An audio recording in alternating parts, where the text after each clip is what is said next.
iHeart D. What's up, y'all? What's up? What's up? What's up? What's up? And what's going on? It's Brittany Payton, the Honest RD, coming to you from 180 Well, helping women turn from sickness to wellness so that way you can really and truly be healthy. Lord, so let me tell you, I'm coming here today because I get a question all the time. This question that I get all the time is, hey, look, I have been, I've been recently diagnosed with diabetes, with pre-diabetes, and I really and truly need to get my blood sugar under control. So I've cut out the carbs. I'm not eating too much. I don't understand what's going on. I eat like maybe once or twice a day. I'm eating less. I'm eating less often. I'm eating no carbs. I'm doing all these things. I'm doing some intermittent fasting. I'm doing all these things, but my numbers are still high. What's going on? So let's talk about it. Let's talk about it. Let's get into it. If that's ever been you, say that's me in the comments. That's me. Or if you know somebody, you got a friend of a friend, somebody told you this story, but just not you, go ahead and let me know in the comments that is you or you've heard about this before.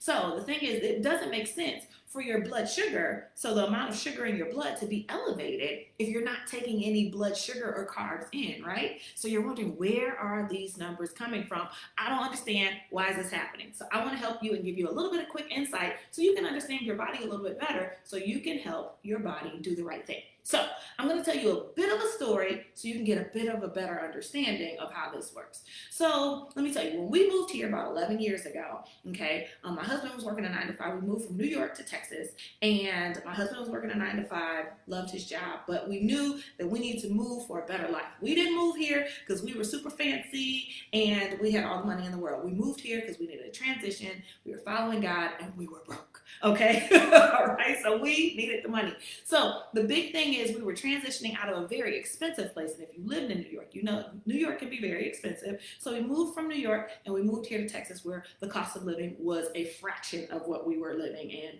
before. So the thing is, we moved from him working a 9 to 5, and we said we never wanted Micah to go to a daycare. She didn't have to. So that way, when we moved here, I ended up getting my dream job, or bucket list job, if you will, at the time. And I loved what I was doing. I was able to go there and start working immediately. But here's the caveat. The caveat, or the big thing, is that I could not get paid until the first month of work was done. Okay, so first month of work, no pay. So remember I told you we moved here because we had no money. Okay, so remember that. Keep that in mind. But now I have a good job, benefits, all the things, moved here, start working, all things are going well. But guess what? Bills are coming in. Rent's coming due.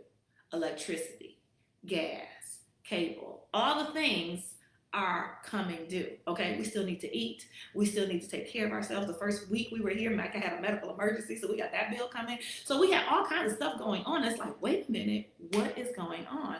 And so how are we going to do this? How is it going to work? And you start getting a little itchy. All right, ladies, you probably felt this before. If you've ever been in a tough situation, or men, or anybody, if you've ever been in a tough situation, that money is having to stretch and you're having to hold on until the next money comes in. So we did not have a steady stream of income right then. Okay, all right, my husband was starting his business, but it wasn't in full swing yet. My check was coming, but it wasn't in full swing yet. So we didn't have that income coming in, no full stream of income. So with that, what happened next? All right, as we are walking this road, it's like, okay, and something, I just keep looking at these statements, and the statements are coming in, and we have Goose Egg to put with this money that they're asking for. And so eventually, okay, one day someone told me to look at the statements. I was like, why? It's still going to be a zero. I still have zero to put on it. But I looked at it, and when I looked at it, I saw that these bills had been paid and then some. So there was a little extra in there. So it had been zeroed out, and a little extra was in there. So it had been overpaid. So, how did that happen? Well, went home, talked to my husband, told him what happened, and he was like, oh yeah, sorry, I didn't mean to alarm you, but I had a little bit of a cash reserve, something we had been putting away. All right, he had been putting away while he was working and things like that, and we had that little goose egg, and we had forgotten about it. We've been putting away, and forgotten about it. And then guess what? He was able to cash in on it and then say, hey, look, let me go ahead and pay these bills, and then some, so we have a little cushion. So let me tell you, the reason why I'm telling you this story is because this is what happens in your body. See, my husband's my provider, my protector, and your body wants to protect you. Your body wants to say, hey, look, I'm looking out for you. I want to do the right thing. I want to do the right thing. And so I want to make sure that you're staying upright. I want to make sure you have energy to do the things that you want to do. I want to make sure you are living and living good. All right. So for that reason, your body will protect itself. So when you're in this phase of, all right, I have diabetes or pre-diabetes, I'm trying to get my blood sugar lower. So what I'm going to do is I'm just going to cut all carbs. Let me tell you, if the answer was cutting all carbs, nobody would have diabetes. But that's not the thing. The thing is you have to start learning how to interact with those carbs in a healthier way. The reason why you're probably in this situation is because you've had an unhealthy relationship, an unhealthy interaction with the carbs before. So now, okay, what do? We go ahead, we say, all right, I'm going to have some carbs, all right? Or you ultimately are not having any carbs. You've been cutting them out. You've been cutting things low. You've been having one meal a day, whatever it is. You're not understanding why the numbers are still high. Let me tell you where those high numbers are coming from. All right. Your body is very smart. It's very sophisticated. All right. So you have storage in your liver and in your muscles of glucose that is there to help you in these kinds of situations. And there's a cycle of energy that happens or recycling of energy that's called gluconeogenesis.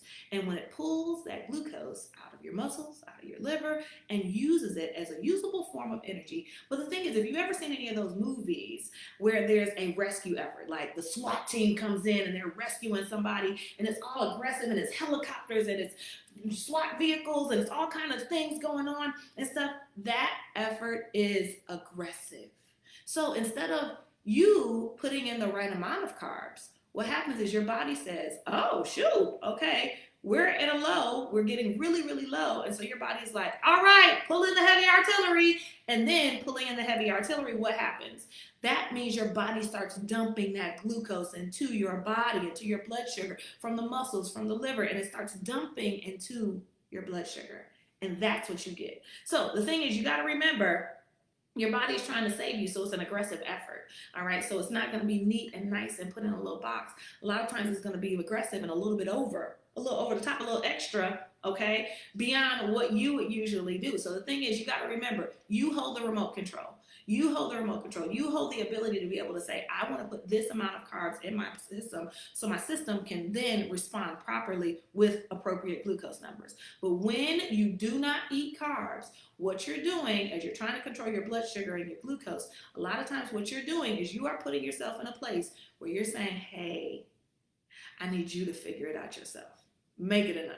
Figure it out. Okay? And when that happens, your body is like, well, let's dump it in and make sure she's okay. So you put in more than enough and you put in way too much, and then that's when your numbers are high. So that's why eating no carbs can end up in high blood sugar levels when you are not managing what you're eating. So carbs are not the enemy, y'all. Carbs are not the enemy. You just need to learn how to have a good relationship with those carbs.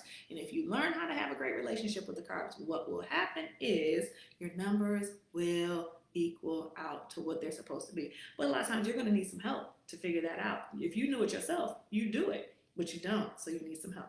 So I just want to give you that insight, that information, let you know, hey, this is what's going on. This is what's happening. I hope this is helpful. If this was helpful to you, give me a thumbs up or a high five or something like that in the comments, or just say helpful. Say helpful in the comments. And if you found that this was helpful and it be helpful for somebody else, a friend, family member, a friend, a coworker, somebody else who you know is struggling with their blood sugar, go ahead, forward this to them in a message or post it on your page, whatever, and help other people. We want to make sure that people are getting the best help possible, okay, and best health possible, so that way they can turn from sickness to wellness and get it together. All right, y'all. Hope all is well. Hope you're having a happy Saturday. Hope you will continue to have a happy Saturday. And I hope you get 180 well. Talk to you later. Peace. Bye.